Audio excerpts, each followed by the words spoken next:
Hi, Don Kettles here for our fifth in a series of our 20-year history. Early on, people asked me, are the hazardous chemicals and the guns jamming really a problem for the U.S. military? And I said, well, yes. And here's why. Years ago, when we first started, we wrote letters. This letter was the letter Senator Levin sent to the U.S. Army Surgeon General, basically saying, are these hazardous chemicals a problem for our troops? The U.S. Army Surgeon General came back and said, we only approved these chemicals for military use with protective gloves.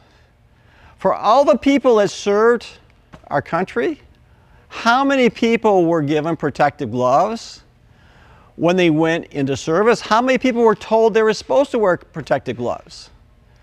This is one of the problems. Basically, everybody's covering up the real facts that these chemicals should be removed because it's impractical to make sure everybody has protective gloves. The second problem involves the jamming of weapons. Now we're going to deal with the jamming problems. That goes back to the Vietnam War. Here we are, 50, 60 years later, we've got the same problems we had in the Vietnam War. Captain Bush, retired U.S. Navy, wrote a letter to then the Admiral of the U.S. Navy, Admiral Cotton. And he said in here, he said, the first concerns testing by the Army Research Development Engineering Command. You only need to read between the lines to see that all small companies, whether they have products that will save American fighting men lives or not, will never see the light of day without surrendering a substantial amount of cash and all their intellectual property. As you go down and read his letter, he says, I distinctly remember being in Vietnam and seeing a dead U.S. Army soldier with all his clothes and all his belongings stripped off to him, off his body, and there he lie with a jammed M16 over his body. I'm going to go through report after report to say that this problem has been going on for years. This is a report from lessons learned in the U.S. Army. It says soldiers provide a consistent comment that CLP was not a good choice for weapons maintenance in this environment.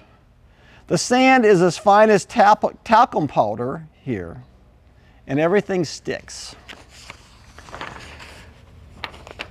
We have lost entire units of men and women because their weapons jammed. So that's what you're going to find here is report after report.